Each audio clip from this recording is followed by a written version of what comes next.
तो ये अभी जो मुख्तार अंसारी ने एप्लीकेशन दिया कि हमारी जान को खतरा है, तो ये किस तरह से क्या कुछ अब देखिए, आज तो अभी हमारे रास्ते में सोशल मीडिया पे एक खबर चल रही है कि बांदा जेल के जेलर और 2 डिप्टी जेलर सस्पेंड कर दिए गए। अब आप समझ सकते हैं, मुख्तार अंसारी की तरफ से न्यायालय में उनके वकील ने आवेदन किया कि जेल में उनको कोई ऐसा विषाक्त खाना दिया गया जिसमें जहरीला पदार्थ मिलाया गया था। इससे उनकी तबीयत खराब हुई, हालत खराब थी। अपने जो वर्चुअल पेशी पे वो आते थे कोर्ट के, उस पे भी पिछले 2-3 दिनों से तो नहीं आ सके। उनके जगह पे जब जेलर खड़ा हो रहा है तो वो कहता है कि नहीं, वो अस्वस्थ है इसलिए नहीं आ रहे हैं। इस बीच में हम लोग जानते हैं कि काफी दिनों से उनके हत्या करने का साजिश रची जा रही है और उनके बेटे मुख्तार अंसारी की ओर से, उमर अंसारी की ओर से माननीय सर्वोच्च न्यायालय में ये याचिका दायर की गई है कि उनके सारे मामले और उनको उत्तर प्रदेश के बाहर कहीं दूसरी स्टेट में शिफ्ट करके वहां ट्रायल करा लिया जाए और वहां उन्हें रखा जाए जुडिशियल कस्टडी में। अब उत्तर प्रदेश सरकार को नोटिस जारी हो चुकी है, उसमें कोई डेट भी फिक्स है, उसकी सुनवाई अभी चल रही है। और इधर इन लोगों ने देखा कि ऐसा ना हो कि कोई माननीय सर्वोच्च न्यायालय से आदेश ऐसा हो जाए, तो इस तरह का भी षड्यंत्र किया गया। हमारा मानना है कि मौत का एक दिन निश्चित है, लेकिन शैतान कोशिश तो कर सकता है और तमाम तरह की उनको मिटाने की, उनकी हत्या करने की कोशिशें हो रही हैं। उसके पीछे एक बड़ी वजह, जो सबसे जरूरी वजह है, वो ये है कि ब्रजेश सिंह जो हैं, उनके खिलाफ 15 जुलाई 2001 में जब मुख्तार अंसारी पर उसरी में आक्रमण हुआ था तो उनके खिलाफ नामजद अभियुक्त बना करके त्रिभुवन सिंह, ब्रजेश सिंह पर मुकदमा दर्ज हुआ था। उसमें गवाही चल रही है।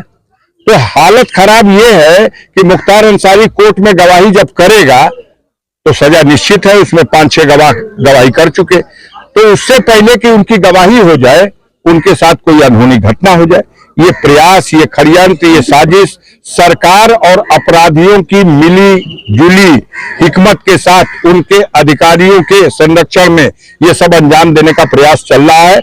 हम लोग कानून के रास्ते से इसमें जो उनकी सुरक्षा के लिए हो सकता है वो कर रहे हैं। ऐसे में क्या आप लोगों का विभागीय से सब संपर्क हो पाएगा नहीं है? नहीं, मैंने फोन किया था। वो जो एक सुविधा होती है परिजनों को, जो हफ्ते में 5 दिन कोई जेल में है तो वो अपने परिजन से फोन से बात कर सकता है, लेकिन इसमें उससे नहीं बात कर सकता, वो ही फोन करेगा तो बात होगी। तो उनका फोन तो आ नहीं पाया 4-5 दिन से।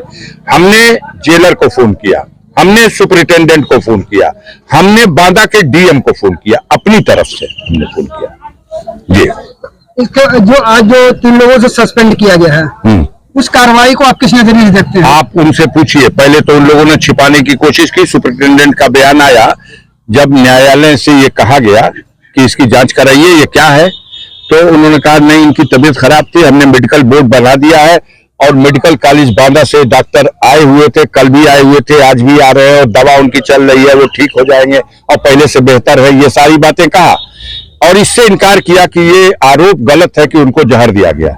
लेकिन जब आरोप गलत है तो जेलर का सस्पेंड होना साधारण बात नहीं है। 2 डिप्टी जेलर का सस्पेंड होना साधारण बात नहीं है। जिनकी देखरेख में खाना बनता था, जिनकी देखरेख में खाना चख करके तब उनको दिया जाता था, उन लोगों का सस्पेंड होना तो प्रथम दृष्टया ये साबित करता है कि आरोप सही था। अब माननीय सर्वोच्च न्यायालय में ये बात जा रही है, देखिए वहां से कुछ होगा। सांसद जी, बड़ा सवाल ये उठता है कि जब जेल के अंदर जेल मैनुअल के अनुसार हर चीज चेक हो जाती है, तो जहर जो है कि पहुंचा कैसे वहां पे? नहीं, कहा आपसे, जब पूरी मशीनरी लगी हुई है एक व्यक्ति को समाप्त करने के लिए, तो ये सब तो षड्यंत्र है। इससे पहले भी उनकी हत्या करने की अनेकों बार कोशिश की गई। कभी बम से उड़ाने की कोशिश की गई, कभी गोलियों से भूनने की कोशिश की गई। बिहार का एक दुर्दांत अपराधी लंबू शर्मा पकड़ा गया था आगरा में, वो भी गया था टिफिन में बम लेकर के कि उड़ा देंगे बम। में मिलने के लिए आया था कि मेरी माँ की आंख का ऑपरेशन कराने के लिए सहायता दे दीजिए, और उन्होंने चिट्ठी लेके आकर के और उनके अकाउंटेंट से वो पैसा भी ले गया अपनी माँ का ऑपरेशन कराने के बहाने से। और बाद में आया कि मेरी माँ का ऑपरेशन हो गया है, उसने आपके लिए खीर बना के दी है खाने के लिए। और जब मिलने के लिए जाना था तो टिफिन के एक डिब्बे में खीर थी और दूसरे डिब्बे में बंद था, लेकिन मारने वाले से होता है बढ़कर है बचाने वाला।